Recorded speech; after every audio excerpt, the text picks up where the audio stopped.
Utanmadıktan sonra dilediğini yap. Ne kadar sarsıcı bir uyarı değil mi? Peygamber Efendimizin bu hadisi aslında bir serbestlik değil, bir alarmdır. Çünkü insanı insan yapan şey, makamı değil, parası değil, gücü değil, hayasıdır.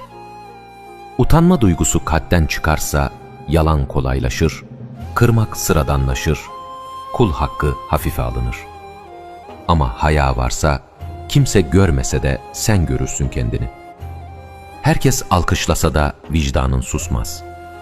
Unutma, haya imandandır ve hayasını kaybeden yönünü kaybeder. Bugün kendine şu soruyu sor: bunu herkes görse yine yapar mıydım?